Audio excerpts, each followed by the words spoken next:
Chapter 244 1. I am Chen of the Great Li Empire.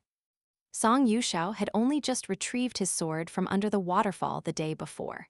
It was a renowned sword by the name of Immovable, a divine weapon feared by many Qi refiners, and it was in a scabbard crafted out of a rare kind of azure bamboo. As it turned out, the first time that Song Yushao had seen this sword was precisely in the same place, under the pool at the foot of the waterfall. Furthermore, it had been right under the protruding rock atop which Chen had practiced his standing meditation under the waterfall. There was a hidden mechanism in that rock, and Song Yushao had managed to obtain the sword by chance. The sword played no small part in the development of his swordsmanship, and it could be said that it was an integral part to his eventual rise to become the sword saint of water-combing nation.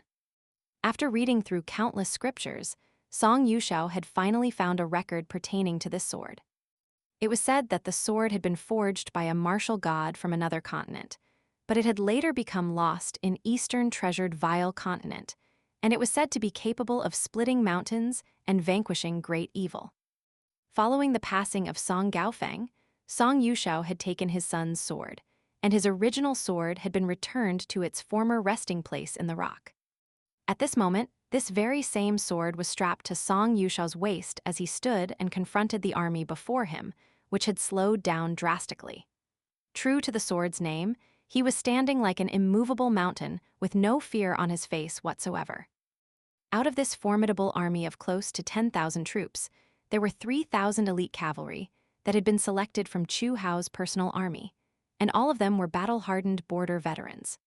Besides them, there were also almost 5,000 elite soldiers selected from various armies across the entire nation, in addition to over 1,000 law enforcers who directly served the official authorities and formidable martial artists that had been hired at a steep price. Of course, there were also some powerful cultivators who directly served General Chu Hao, and almost all of them had been presented to him by the emperor as part of the dowry of the deceased former alliance leader's daughter. The former alliance leader was long dead, but he had served as alliance leader for close to 20 years and had the backing of the imperial court, so he had secretly developed many loyal subordinates, all of whom now served his son-in-law, Chu Hao. Even though so many years had already passed, Chu Hao's wife still harbored extremely deep resentment toward Sword Water Villa. On the surface, Chu Hao was constantly vowing to exact vengeance for her, but in reality, he knew that Sword Water Villa was not to be messed with unless the perfect opportunity arose. Without an explicit instruction from the emperor, there was no way that he would openly provoke the #1 swordsman of the entire nation. Hence, despite his wife's complaints, Chu Hao remained unmoved and refused to take any action. Thankfully, Sword Water Villa had stepped out of line on this occasion and forced the emperor's hand. Chu Hao immediately seized the opportunity, volunteering to lead the army to vanquish Sword Water Villa, and everything naturally fell into place. Pertaining to this entire situation, not only did Chu Hao's wife have a knot in her heart, Chu Hao himself also had his own gripes. His wife had clearly been aware that Song Gaofeng already had a wife, and the two of them shared a very loving relationship. On top of that, Song Gaofeng's father was the sword saint of water-combing nation. So it was a display of extreme entitlement and selfishness for her to demand Song Gaofeng to divorce his wife and marry her just because her father was the alliance leader. The fact that she had gone to destroy that woman's garden and ruin her life out of spite, just because she didn't get the man that she wanted, only served to show how venomous and depraved a woman she was. If Chu Hao had been in Song Gaofeng's place, he would have sent out his entire army to claim her head in retaliation. Having said that, Chu Hao wasn't Song Gaofeng, and despite his internal gripes about his wife's character, he had to admit that marrying her came with a multitude of benefits. Not only had he earned the emperor's trust, he had ended up with a beautiful wife and around a dozen top-tier cultivators and martial artists that served him with absolute loyalty. It was truly killing 3 birds with 1 stone, so whatever qualms and reservations he had about his wife were downright negligible in comparison. Furthermore, after the old alliance leader was slain by Song Gaofeng, the former's daughter had been taught a harsh lesson, and she had learned to become a lot more restrained, sticking to her duties as a housewife for the most part. She also proved herself to be a capable socialite who got along well with many other important figures in the capital city, and that had contributed greatly to Chu Hao's smooth progression up the ranks. As a result, Chu Hao often felt like he had to thank Song Gaofeng for teaching her that lesson. Otherwise, he would have been forced to deal with the full brunt of her unrestrained venom. Unbeknownst to everyone except Chu Hao, his wife was following him in secret on this trip, and she was staying in a confidential location in the nearby city. She had said to Chu Hao that Song Yushao could be spared, and that if he were to run away, then so be it. However, that scoundrel by the name of Song Fengshen had to be killed.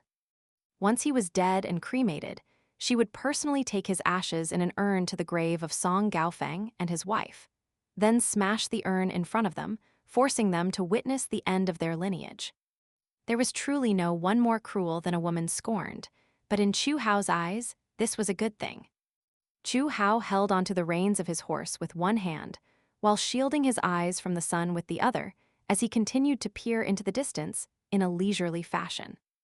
The official road here was very wide, and the terrain on either side of it was very flat and level, making it perfect for foot soldiers to march over, and even the cavalry could make a charge at any moment if need be.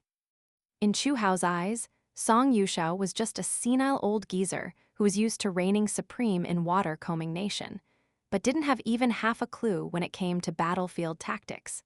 Seeing as he was determined to perish with Sword Water Villa, Chu Hao was more than happy to grant him that wish. Chu Hao cast his gaze toward the old sword saint in the distance, and a mocking sneer appeared on his face as he lowered his hand to stroke the gold paper knife in his hand, one that had been awarded to him personally by the emperor, and he smiled as mused to himself, "It's a pity that such a valiant hero is going to meet his demise today." Of course, it's also a good thing that he showed up. Now, when people mention this event in the future, they'll speak of how I slew a sword saint. There were many legends of almighty heroes defying impossible odds to oppose mighty armies on their own, but unfortunately, those were only embellished stories. In this region, there were around a dozen nations, including Water-Combing Nation, and there was no lack of formidable generals in those nations, ones that possessed incredible combat prowess. They were always seen leading their troops from the front, and if they had a powerful steed beneath them, then their powers would be enhanced even further. But in reality, there existed no one capable of opposing an entire army on their own. Chu Hao was not just some sheltered scholar. In fact, he was a veteran who had fought in countless battles, and never had he encountered anyone capable of such a miraculous feat. Song Yushao remained standing on the spot. Now that he had come here, he was unwilling to back down even a single step, but there was a hint of exasperation in his eyes as he turned to look back. "What the hell are you doing here, Chen Ping'an? This is no merry road trip." Chen Ping'an was carrying the sword case that contained subduing demons and eliminating fiends strapped tightly to his back. He jogged over to Song Yushao's side, and the latter turned to him with a frustrated expression. "Back at the Waterside Pavilion, after your conflict with unruly Saber Villa, I told you that when journeying through the cultivation world, one is responsible for one's own life and death. Do you understand what that means, Chen Ping'an?" Chen Ping'an nodded in response. Song Yushao couldn't help but burst into exasperated laughter. "You don't know shit. In the cultivating world, there's danger at every turn. I didn't come here just to show my face, then immediately retreat as soon as the going gets tough. I'm here to make a final stand, and in the heat of battle, I won't be able to babysit you. Do you understand?" Song Yushao was becoming more and more furious as he spoke, and in the end, he heaved a faint sigh as he concluded, "You shouldn't have come here, Chen Ping'an. Regardless of what you're planning to do today, I only have one job, and that's to ensure that you leave this place alive. That's it. I won't kill anyone," Chen Ping'an said. Then, he tilted his head for a moment and corrected himself. "At least, I'll try not to kill anyone." Song Yushao took a deep breath, doing his best to rein in his temper as he said, "Right now, we are about to face an entire army. In the heat of battle, do you really think you can avoid killing just because you said so? Do you think this is a children's game?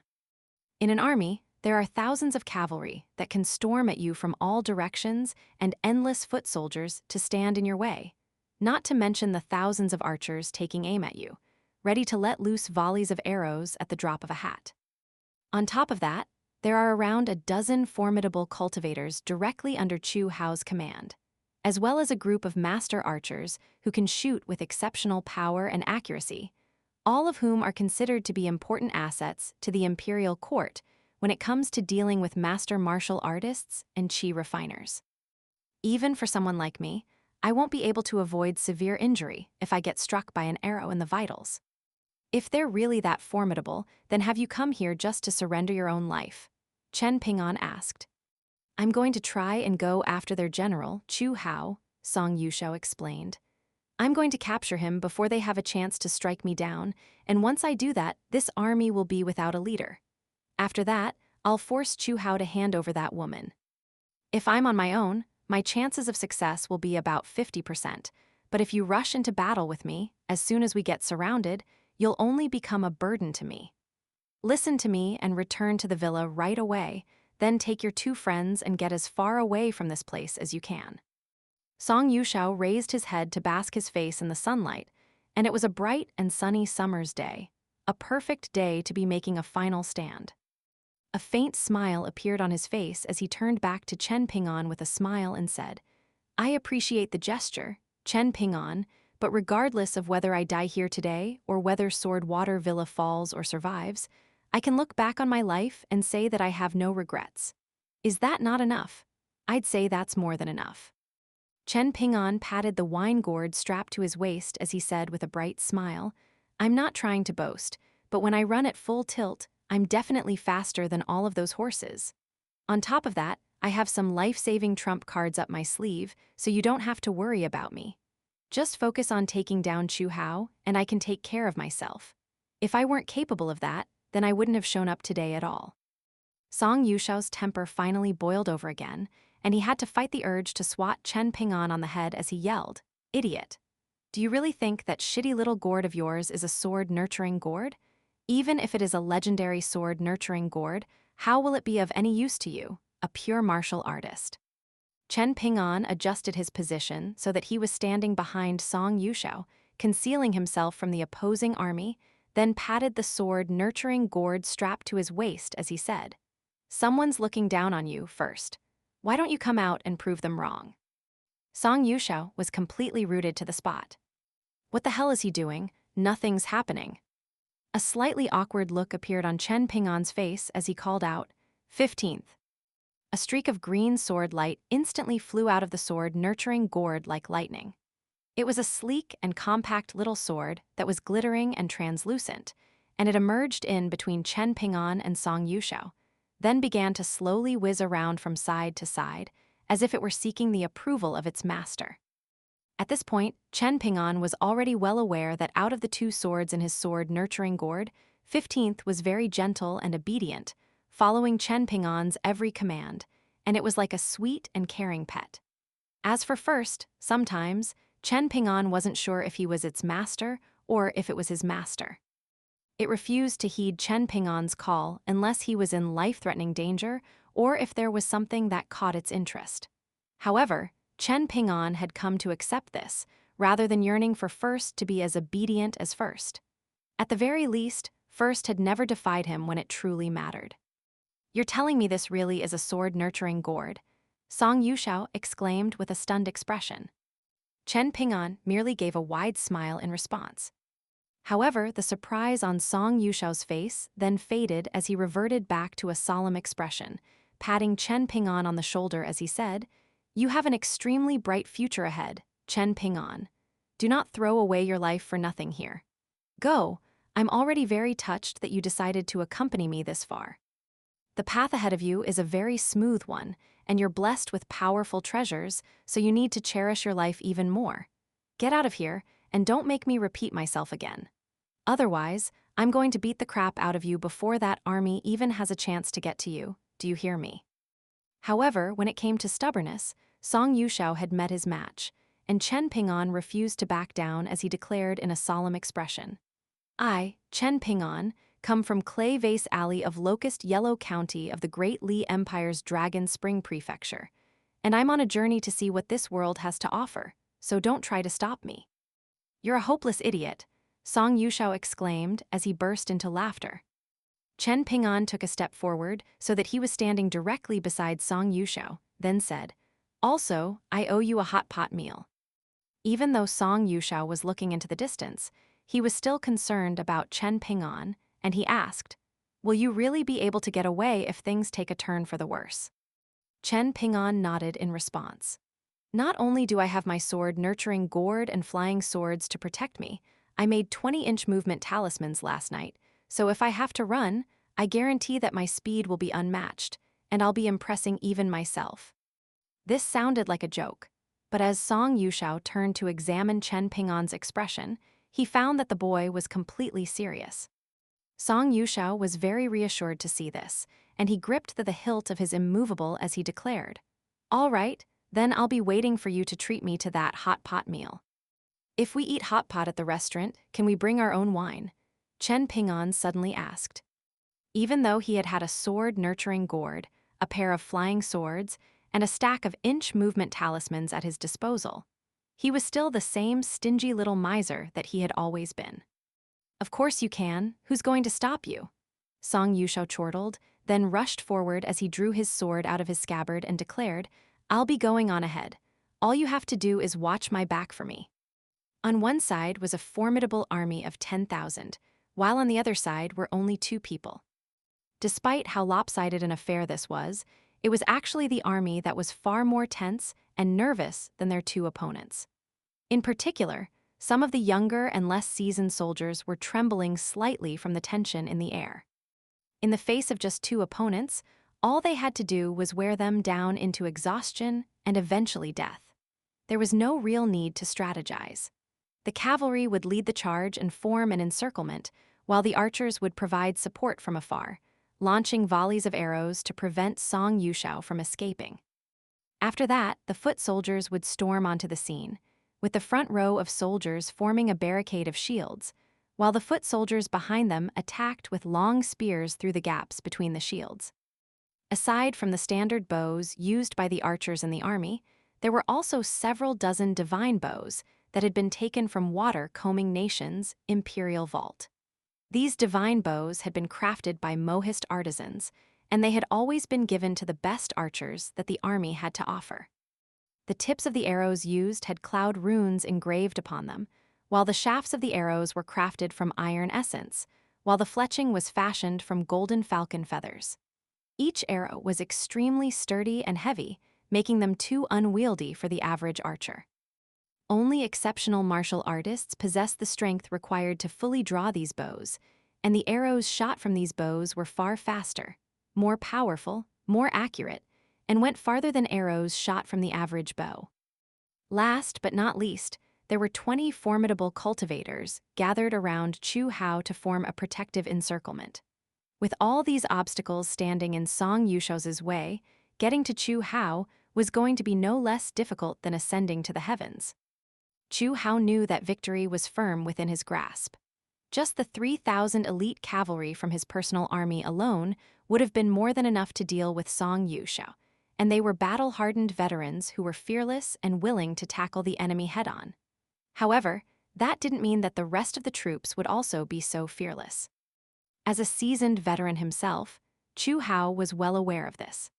Hence, for this particular battle, any soldier that was to perish would receive a staggering 100 taels of silver from the imperial court as reparations, and everyone in the clan that the deceased soldier belonged to would also be exempt from compulsory military service for a decade. However, anyone who dared to flee or desert the battle would be executed on the spot, and their clans would be banished from water-combing nation entirely. With such a strong incentive for participation and an equally great punishment for deserting, the soldiers had no choice but to prepare to fight to the death. Chu Hao was straddled atop his horse beneath a majestic flag, looking completely confident and assured. There was no way that a single man could possibly oppose an entire army, and the emperor had already promised him in private that he could take half of the wealth of Sword Water Villa to issue rewards to the troops of this army, while the other half would be taken by the imperial treasury.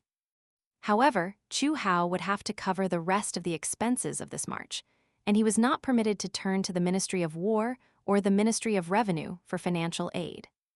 Even so, Chu Hao was confident that he would still be able to profit immensely after the Sword Water Villa was stripped. Instead of rising up into the air and making himself a sitting duck for all of the opposing archers, Song Yushao leaned forward and lowered his center of gravity, then charged forward like lightning toward the uniform line of elite cavalry that formed the vanguard of Chu Hao's army. The first volley of arrows came raining down from the sky, and the entire area was abuzz with the sound of countless twanging bowstrings. Song Yushao stomped a foot heavily down onto the ground, launching himself forward at such an incredible speed that it was becoming difficult to even track him with the naked eye. At the same time, he spun around as he slashed his sword through the air, and a burst of tremendous sword chi emerged within a radius of several dozen feet around him, erupting in all directions. The ground behind Song Yushao was instantly riddled with arrows, while the arrows that were on course to strike him were all shattered by the sword chi around him. He was displaying extraordinary speed and extremely formidable sword chi, much to the shock and awe of the opposing army, but the troops remained unfazed as the next volley of arrows was fired in an orderly fashion. Song Yushao spun around like a spinning top with immovable held before him, and thousands of immovables instantly appeared all around him, all of which had their tips pointing outward. In the blink of an eye, he had conjured up thousands of streaks of sword chi, and he thrust a finger up at the heavens as he roared, "Go!" With a stomp of his foot, all of the sword chi in a semicircle around him shot through the air, hurtling toward the row of oncoming lance-wielding cavalry that was leading the charge. In the blink of an eye, dozens of horse legs were severed, and around 20 horses were decapitated altogether, plunging the entire line of cavalry into complete disarray. Meanwhile, Immovable rose up into the heavens, and streaks of sword chi continued to fan out across the surrounding area like a giant umbrella. All of the arrows that struck this umbrella were instantly pulverized, as if they were fragile eggs that had been dashed against a rock. 2 elite cavalry units were accelerating in their forward charge from either flank, tilting themselves sideways atop their steeds to shoot arrows diagonally at Song Yushao. The remaining semicircle of sword chi behind Song Yushao immediately shot forth as well, and several dozen more horses in these 2 elite cavalry units were slain on the spot, while the soldiers riding atop those horses were sent flying through the air. However, these were clearly all extremely well-trained soldiers, and very few of them fell unconscious from the impact of falling off their steeds. The majority of them either drifted lightly onto the ground or quickly clambered to their feet, drawing their blades and charging directly at Song Yushao. Just the title of water-combing nation, Sword Saint alone, wasn't going to be anywhere near enough to intimidate these elite troops, all of whom had crawled out from under piles of bodies on the battlefield on countless occasions. Out of the dozen or so nations in the western region of Eastern Treasured Vile Continent, Colorful Garment Nation had the greatest number of troops, so on paper, it had the most formidable military. In particular, it held a significant advantage over the other nations when it came to the number of cavalry. However, in terms of actual combat prowess, it was far lacking compared with Ancient Elm Nation, which was renowned for the ferocity of its foot soldiers, Pine Stream Nation, which had the best cavalry and archers, and Water Combing Nation, which had the toughest and most valiant people. In contrast, the border army of Colorful Garment Nation was just a bloated unit of incompetent troops.